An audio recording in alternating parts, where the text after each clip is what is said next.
凶手很可能就是吕四平当年冒充联防捉奸在床的那个男人。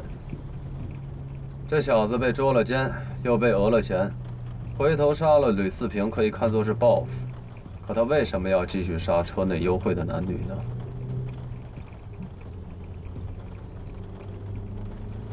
周队，能麻烦您开下灯吗？我想再看看案卷。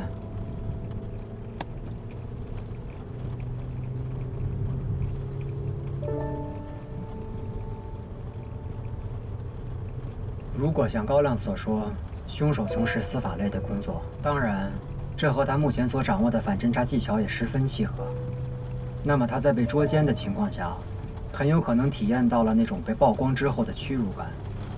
杀了吕思平，只是种单纯的报复，但这并不能完全抹去他屈辱的记忆。所以他在随后几年间专门寻找车震男女下手，很可能就是一种情景还原式的倒置体验。哎呦，哥们儿，忒深了，听不懂。说白了，他一次次杀害在车里偷情的男女，也是试图抹杀当初那个屈辱的自我。变态就是变态，啊，想法还怪匪夷所思的。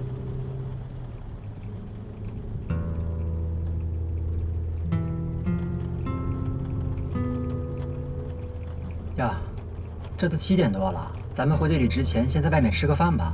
没问题啊，想去哪儿？长风这边我不熟，关队有什么推荐吗？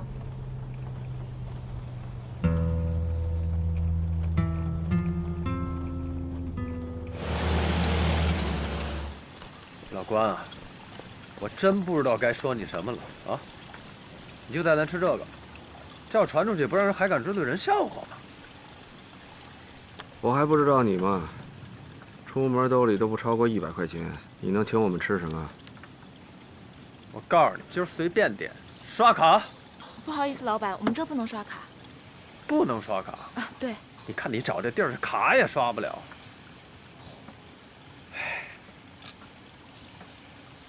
啊，你们先点着菜，我上个洗手间。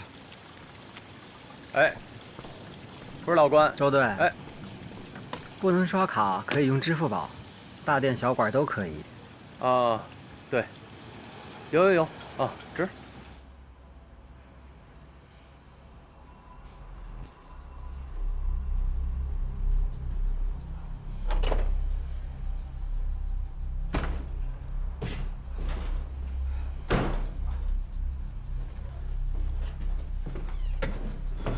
哥，没事吧？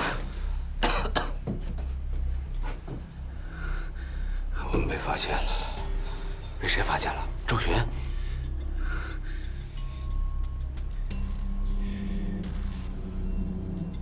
韩冰，那个韩冰识破我们了。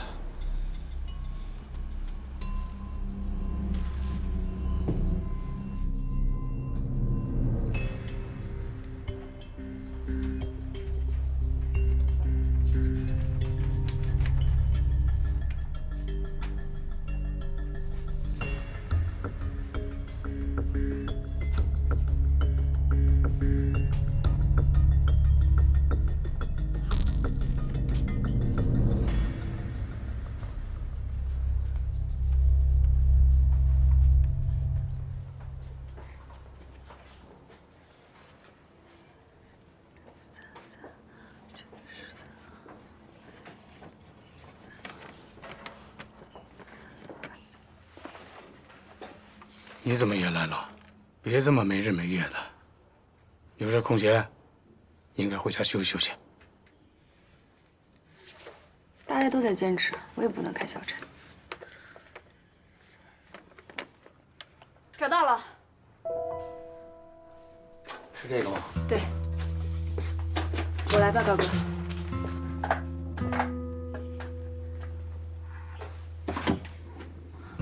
让一下。应该就是他了。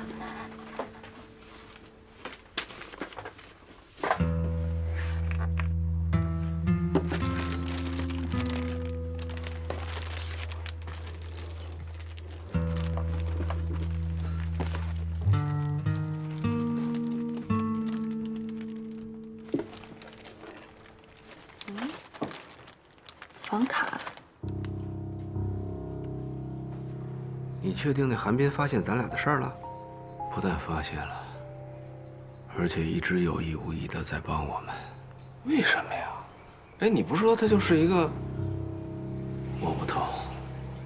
怎么讲？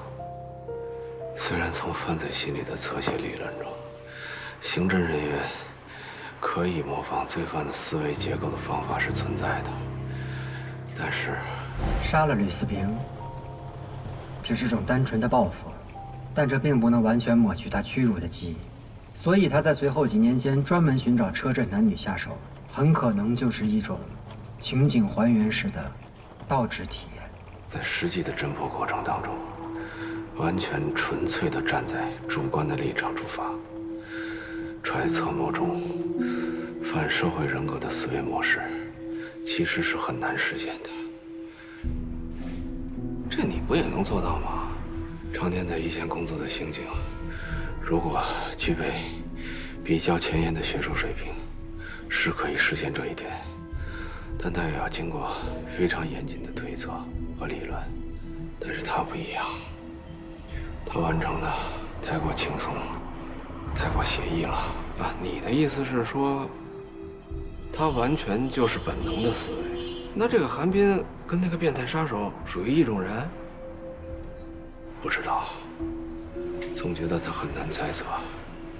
我们可以不特意提防他，但千万不能放松警惕。对了，有个事儿我一直忘了问你。媒体知道破窗器的事儿，是你透露给董涵的吗？我说哥呀，你怎么就不相信我呀？我告诉你啊，别说什么破窗器，我什么都没向那个董涵透露。哎，你要不信的话，那天我们俩聊天的时候，刘英就在吧台，要不你去问他。如果不是你跟他说的，那知道这个事儿的人，就只有……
把大家都叫过来，是因为这一案件的一系列的核心事实，只有咱们这些人知道。我想郑重地问一下在座的各位，你们一定要诚实地回答我。有关于凶手的凶器有可能是改装过的破窗器这个说法，你们有没有向别人透露过？不光是媒体啊，也包括自己的亲朋好友。这一天天的加班都加疯了，都没时间见什么亲朋好友，能跟谁说呀？如果没有的话，我可以告诉大家，知道这件事的，除了我们，就只有凶手本人了。这就是说，凶手故意对外散布案件细节，吸引其他的凶手模仿作案。不管这是不是他的动机，但从最终的结果来看，他确实达到了目的。我查了一下，媒体方面最早报道破窗器细节的，应该就是京港头条的网站新闻上。也就是说，凶手很可能是通过某种途径，跟这家媒体的工作人员取得了联系，把信息传达给了他们。老刘，把董记者请来吧。行了，没事了，散了。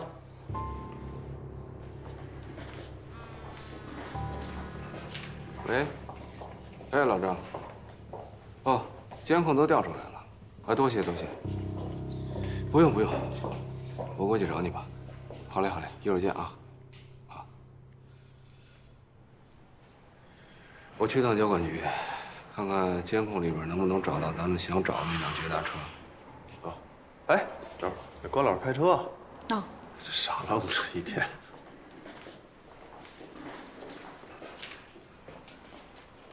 哎，不是你跟你们队里人说过吗？ OK。那天给你的资料看了吗？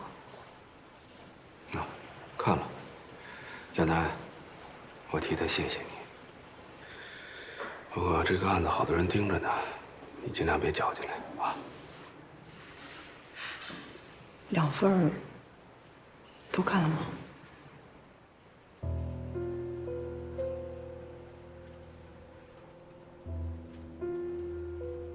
看了，我再研究研究。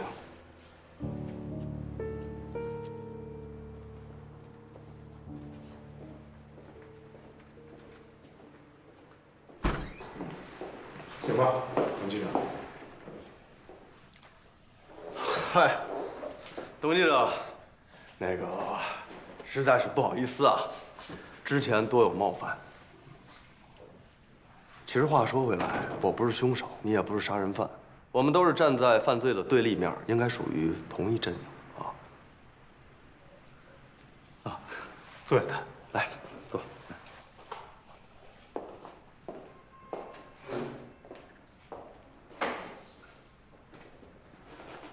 非常感谢你能赶过来协助我们工作。这次我们想找你核实的情况，关系到能否将凶手缉拿归案。周队长，我们做媒体工作的有自己奉行的原则，但心里面跟你们一样，都希望能够抓到凶手。只要对破案有帮助，我们一定尽力。那先感谢了啊。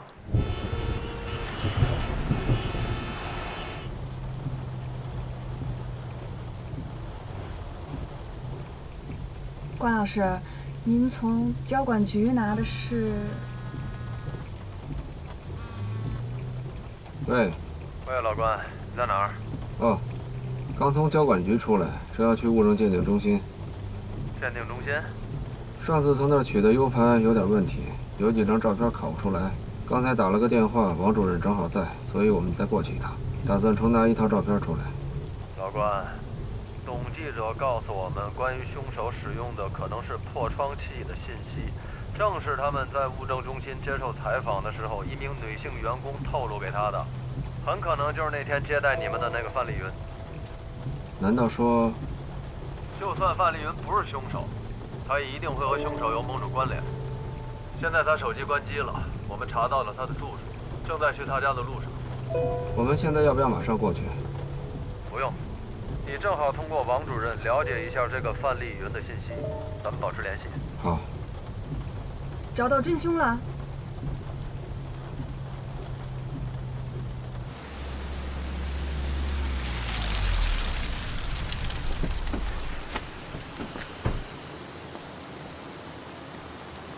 关队长，你好，王主任。不好意思啊，没想到光盘会出问题。 这回我拷贝了2份，一份在光盘里，一份在 U 盘里，耽误你们工作了，实在不好意思。多谢啊，真是不好意思，这么晚还给你添麻烦。没事，正巧今天我值夜班，你们昼夜奔波，那才是真辛苦啊。王主任，我们第一次来的时候接待我们的是您这儿一位叫范丽云的同事，能否向我们介绍一下她的情况？范丽云，哦，她是在我们这里工作很多年的老研究员了。 怎么了？我们现在正在怀疑他向媒体泄露了一些只有凶手才知道的作案细节。范丽云她结婚了吗？应该结了。年会的时候，她丈夫还到我们中心来过。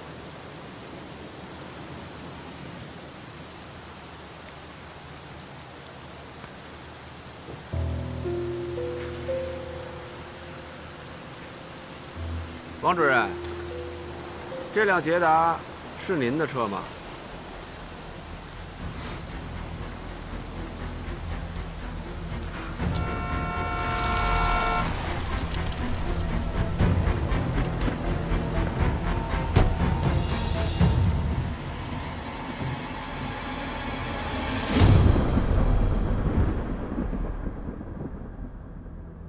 范丽云在接受董涵采访前，曾向王志革打电话请示过。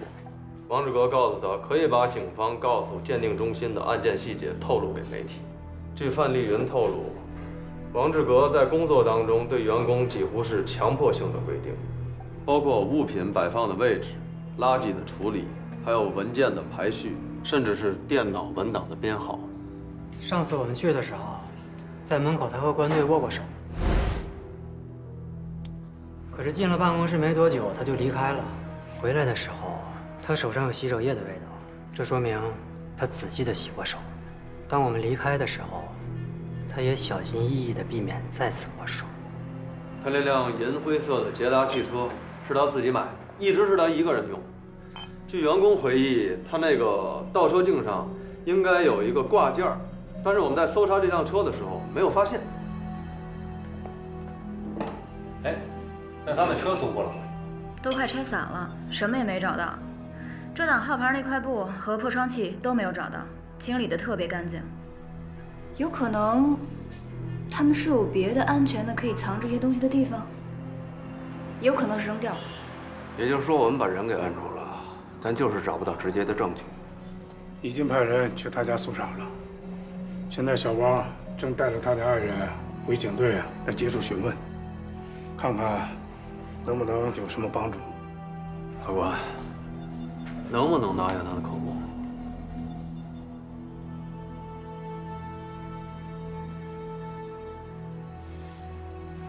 王志革属于有较强反侦查能力的暴力型罪犯，在抓捕现场，他既没有逃匿，也没有拒捕，长期从事鉴定的工作。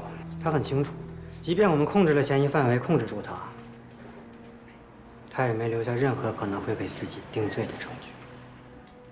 唉，不管怎么说，我们还能扣押他48个小时。老郑，这点小事儿就交给我吧。行，给你个机会。真难想象，这个凶手竟然离我们这么近，而且他看上去也太正常了。哎，关队，正好，王志革老婆叫唐莹，啊。哦，是这样，我们刚搜他们家的时候，发现这个王志革把家里收拾那叫一个干净，而且据他老婆说，他平时的确有一定程度的那个洁癖，还有强迫症。啊，再有就是，5年前这个吕四平抓到他嫖妓的时间，正好是他老婆怀孕，只不过就是他老婆怀孕4、5个月左右的时候，胎儿不发育了，所以就做了一个引产。啊。还有就是这些年，他老婆并不知道自己的老公呢是在外面杀人，对5年前王志革那个遇见贾金房的事儿也是一无所知。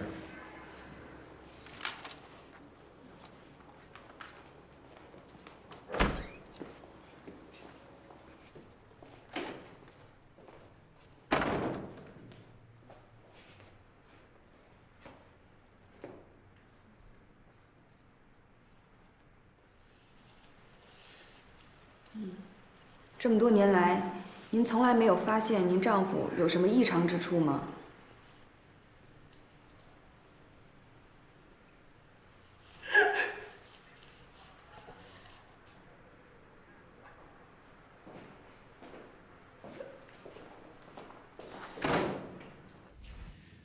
我真的不明白你们为什么要这么做。除了一直不停重复这句话，你就不会说点别的？你让范丽云透露给记者的信息，只有凶手才知道。事到如今了，大老爷们做事儿，敢做敢当啊！无端揣测凶手使用的凶器是我不对，啊，把案情透露给记者也确实欠考虑，但是这都不算是犯罪吧？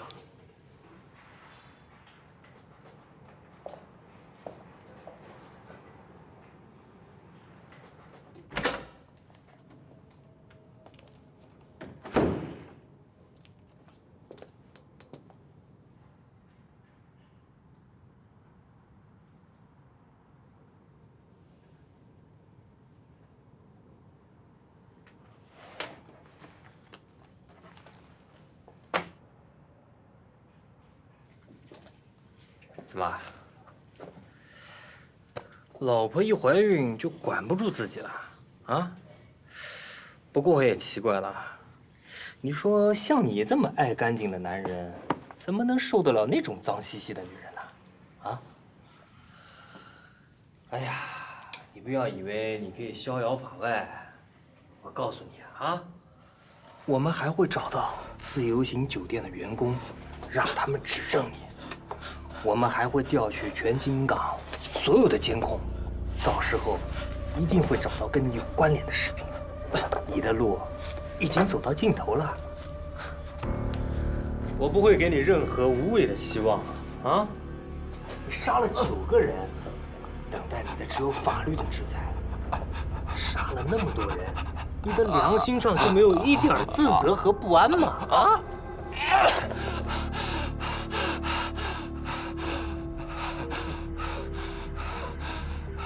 怎么，受不了别人碰你啊？我告诉你，一会儿我们就把你从这儿带走，送到看守所。到时候你就会发现，在那里有几十个人、上百只手在等着你，你迟早会招认的。嗯。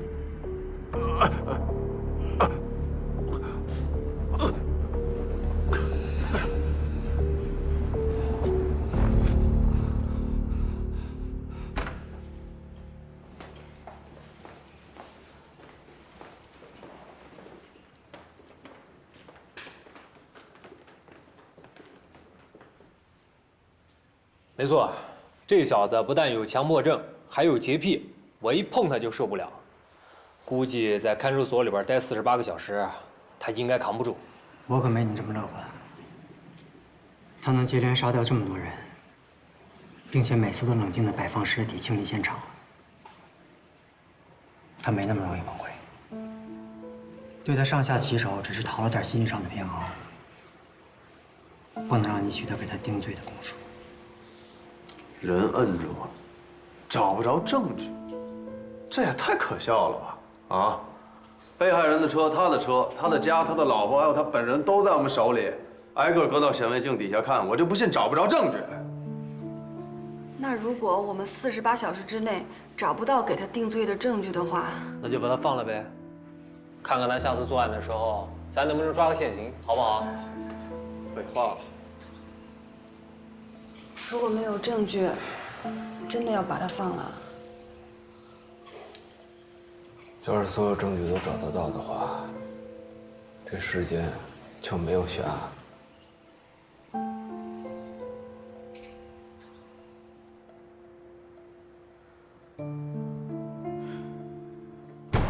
收工吧。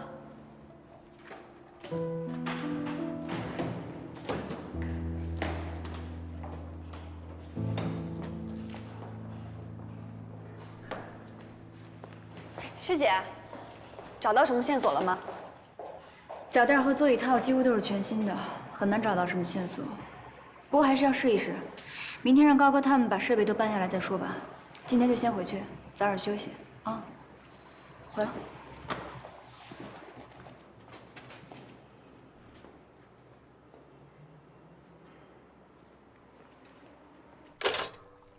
找不到证据，我这点能耐可没戏。下次你去的时候，看看能不能给人带点惊喜啊！你不是审人挺有一套的吗？像王志革这种在作案之后还可以一丝不苟清理现场、摆放尸体的暴力型罪犯，心理防范机制一定很健全。想要拿到他的口供，希望很渺茫。你跟韩冰才是孪生兄弟吧？他也这么说，几乎连词儿都没变。那次我去物证鉴定中心，确实没有发现王志革洗过手，弄不好，韩冰就是那个时候发现他有点不对劲的。这大概也正好可以解释他为什么不戳穿我们。怎么讲？他在看戏。看戏？对，看戏。无论是王志革还是我们，他都在看戏。他似乎更愿意置身事外，做一个旁观者。你们这些神人啊，我真是摸不透啊。哎，对了，亚楠上次说给了你2份报告，你怎么没给我看啊？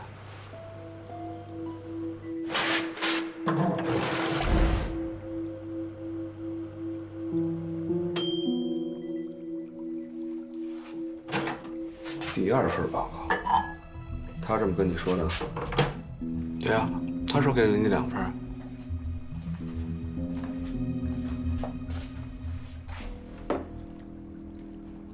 看来他是在试探我们。试探？他只给过我1份，却跟你说2份，就是想看你的反应。他应该已经开始怀疑我们了。他现在既然已经能穿帮了，要不就跟他摊牌吧，在他挑明之前，这个戏还得演下去。多一个人知道，就会添很多不必要的麻烦。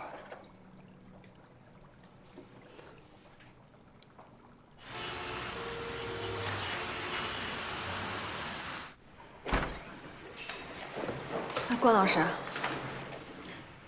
海港支队的人呢？昨儿把王志革送进看守所，今儿得把他押回来。老赵怕路上有什么闪失，亲自押车去了。剩下的人都忙活着找证据呢。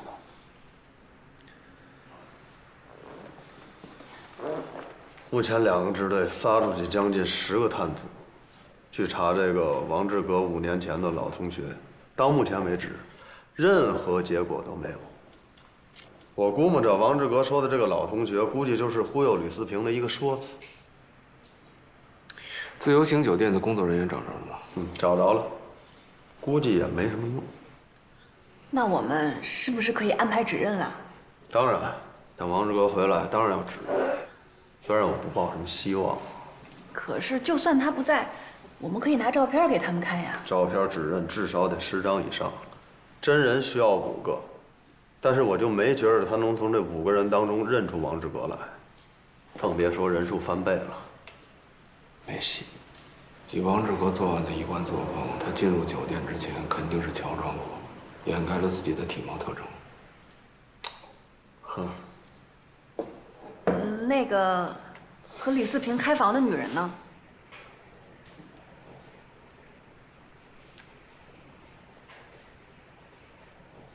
是不是唯一可能认识那个女人的吕四平已经死了？找到她就更没有希望了。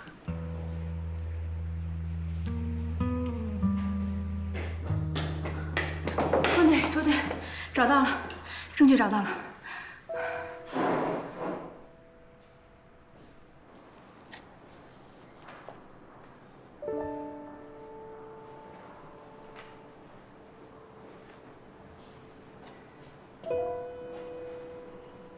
织物残留。对，我们在驾驶席的脚垫背面找到的。这是21支精梳纯棉线，跟长矮内裤的材质一模一样。而且您看这儿，还有血迹。DNA 的提取和对比需要时间，不过从血型上来看，血型上和长矮一致。齐活，这回定死就是这孙子了。看样还来。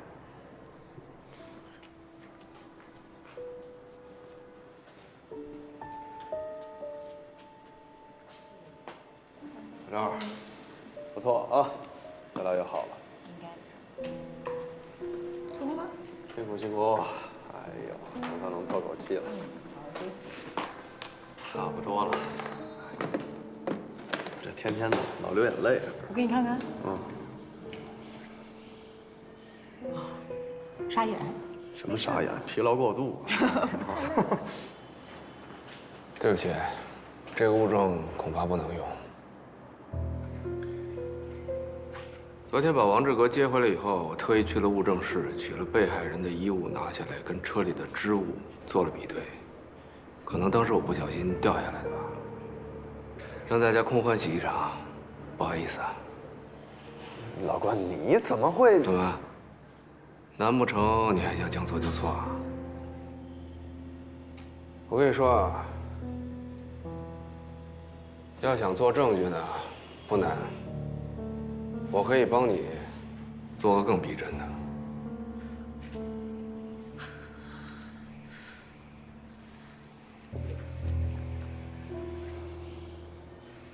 我没听错吧？什么玩意儿啊？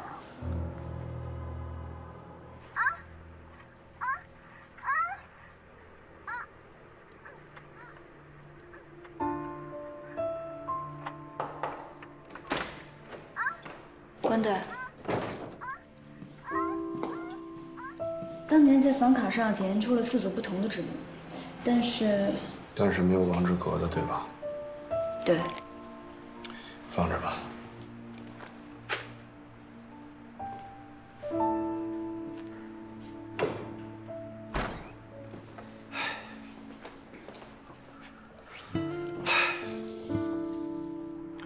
服务员做过指认了吗？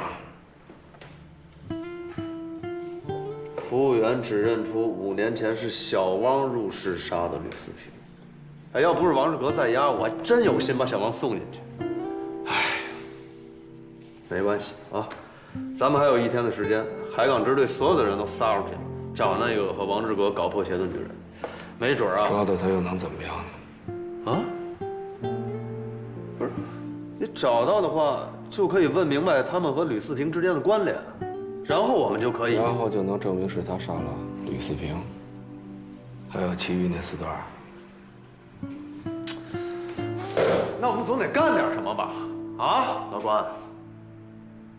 对了，老关，你跟我说实话啊，你确定那个线头是你昨天不小心掉在车里的？你确定为了给他定罪可以不择手段吗？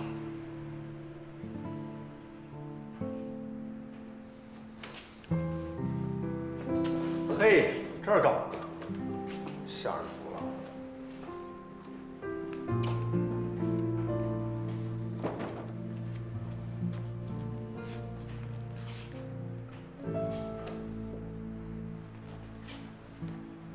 对不起，高老师，我只是想……你有没有想过，如果我们用这种方式给他定罪，万一有一天，我是说万一，我们发现真凶不是他，那该怎么办？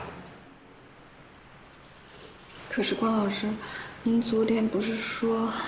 我说过我会给他定罪，但要通过正确的方式以及合法的途径。王志格是个比较少见的个案，他之所以能多年连环作案，很大程度得益于他参与物证鉴定工作所完善的反侦查能力。但洛卡尔物质交换定律告诉我们，只要进出犯罪现场，就一定会发生犯罪人与案发现场之间的物质交换，他也不例外。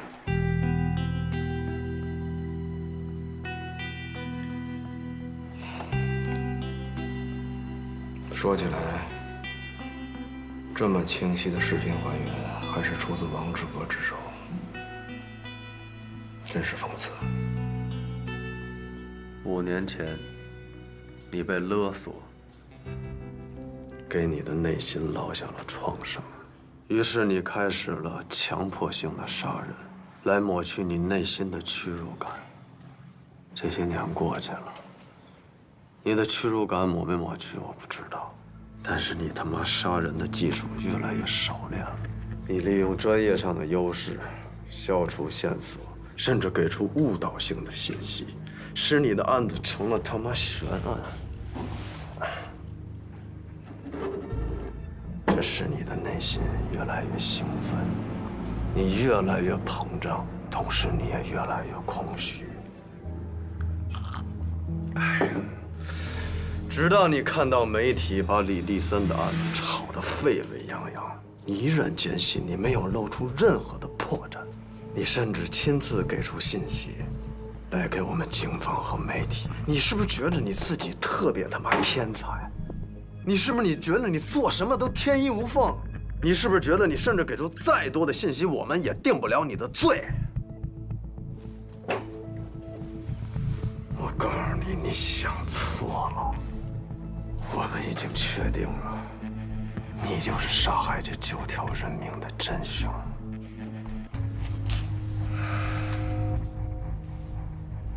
证据的。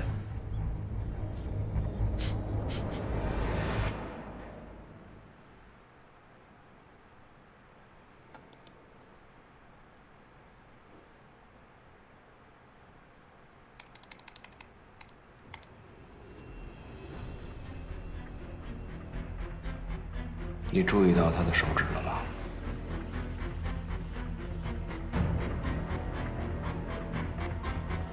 这是什么？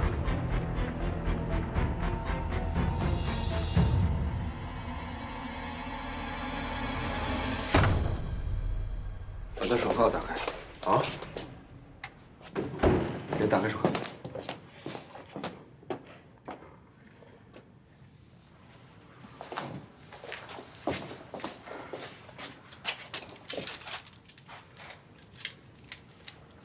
轻点，轻点。废他妈什么话！谢谢关队长啊！按住他左手。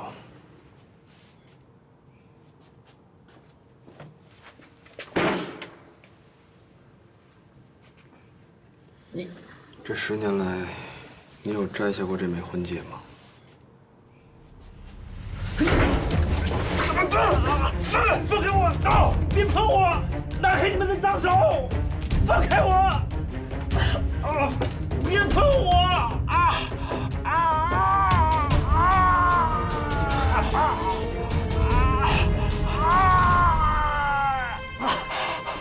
好像也没有什么血迹残留。没关系，有这个就足够了。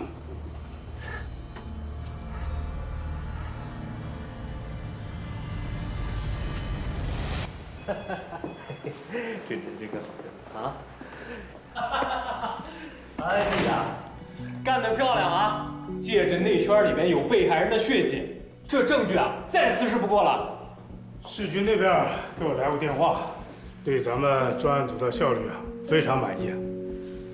说实在的，关队看来你想走你走不成了。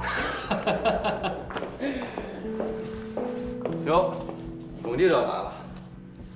老刘，还是你接待一下啊，确保董记者在京港头条第一时间发表案件的新闻。行吧，董记者，辛苦啊。压力就是动力，能这么快破案，真的感谢你们了。这可是我们集体荣誉啊！你得如实报道啊！这次能有机会和您一块办案，我赵新成真是受益匪浅啊！希望今后咱们能常来常往啊！客气。这次跟关队学到了很多，谢谢。该说谢谢的人是我，以后有事多联系。再联络。那行，老郑，咱们先撤了啊！别撤，一块吃个庆功宴什么的啊！哎，老关，你放心，我一定会在专案报告上把你从头到尾捧得像朵花一样。而且老刘说了，市局对你这次在专案中的作用一直都是有了解的，所以态度缓和了很多。董记者也答应咱们在舆论上支持啊，完美。走，吃饭。再等一下吧。还等谁啊？再等一个推测。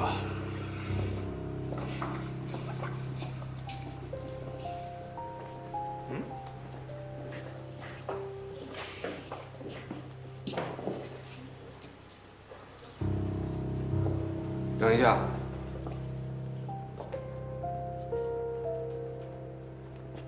唐女士，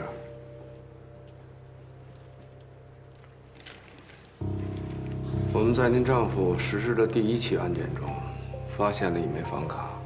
虽然他清理过现场了，但这张房卡是吕四平开门以后留在墙上的电源插槽里的。你丈夫在勒死吕四平之后，显然不需要把它带走，所以这张房卡就成为了案发现场留下的唯一没有被清理过的物证。我们在这上面发现了4组指纹，但没有1组指纹是属于你丈夫的，甚至也没有1组指纹是跟吕四平的指纹相吻合。根据当时酒店服务员所描述的，吕四平是和一名女士去开了房，他使用的是自己的身份证登的记，而接过门卡的就是那个女人。这个案子一直有一点我没想明白，就是谁给你丈夫开的门？所以不甚冒昧，唐女士，麻烦你留一下指纹，我们也好做个比对。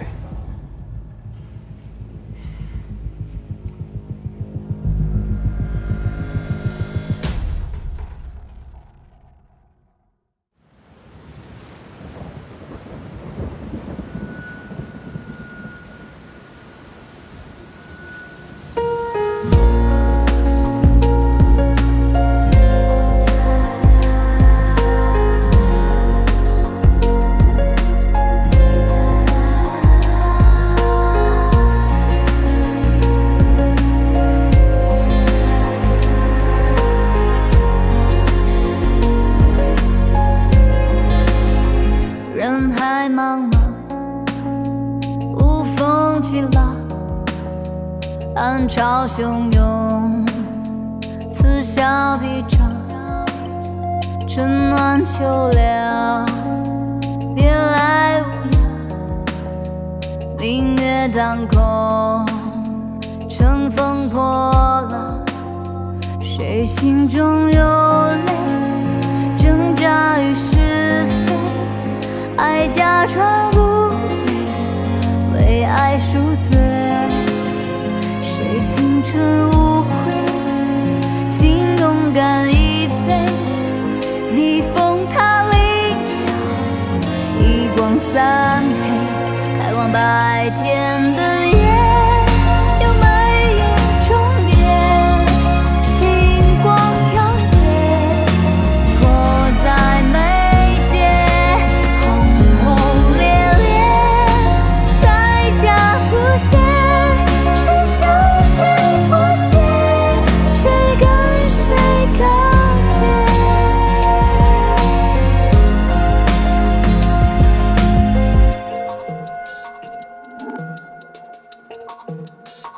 人海茫茫，无风起浪，暗潮汹涌，此消彼长，春暖秋凉，别来无恙。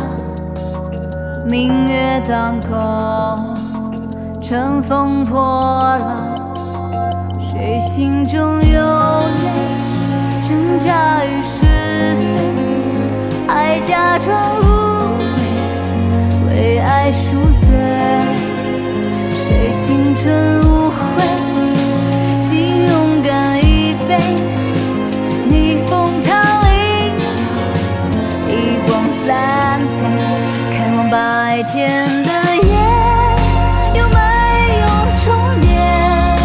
星光凋谢，迫在眉间。